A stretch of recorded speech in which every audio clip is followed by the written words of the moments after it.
2026 সালে মার্চ মাসের মধ্যেই কিন্তু আপার প্রাইমারি টেটের পরীক্ষা হবে।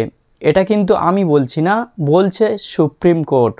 তোমরা প্রত্যেকেই জানো যে সুপ্রিম কোর্টের নির্দেশে যারা চাকরি হারিয়েছিল তাদের জন্য কিন্তু আবার নতুন করে পরীক্ষা হচ্ছে।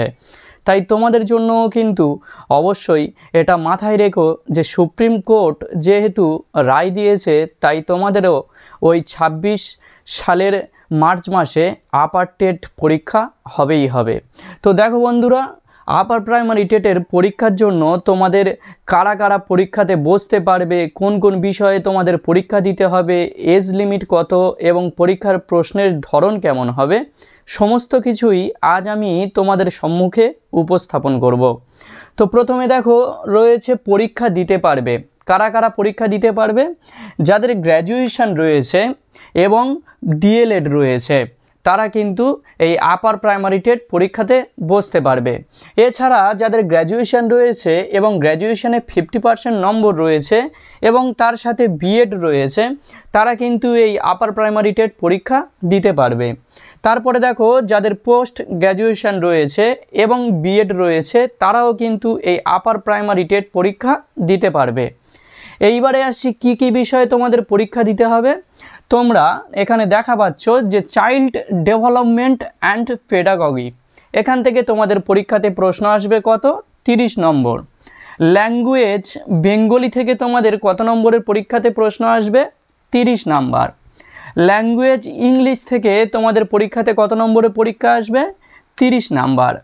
এইবারে আসছি তোমরা যারা যারা general science and math choose করবে তাদের জন্য থাকবে 60 নাম্বার। আর যারা যারা এসএসটি অর্থাৎ হিস্ট্রি, জিওগ্রাফি অ্যান্ড পলিটি এই তিনটেকে চুজ করবে, যাদেরকে একত্রে আমরা বলি সোশ্যাল স্টাডি, তাদের জন্য থাকবে 60 নাম্বার। তাহলে টোটাল কত হলো? 30, 30, 60, 60, 30, 90, আর 90-এর সঙ্গে 60 হলে হচ্ছে কি 150। আর যারা এই 60টা নিচ্ছ তাদের জন্য হবে 150। এইবারে এক্ষেত্রে বলে দিই বন্ধুরা যে তোমাদের এই সমস্ত প্রশ্নগুলো কিন্তু এমসিকিউ টাইপের প্রশ্ন হবে। তবে সূত্রের খবর যে এই পরীক্ষাটা হয়ে গেলে তোমাদের সাবজেক্ট টেস্ট পরীক্ষা দিলেও দিতে হতে পারে। এইবারে আসছি এজ লিমিট কি কি থাকবে। তোমরা যারা যারা জেনারেল তাদের জন্য থাকবে 21 থেকে 40 বছর পর্যন্ত। যারা যারা এসসি এবং এসটি তাদের জন্য থাকবে 21 থেকে 45 বছর পর্যন্ত। যারা ওবিসি ক্যাটাগরি তাদের জন্য থাকবে 21 থেকে 43 বছর বয়স পর্যন্ত।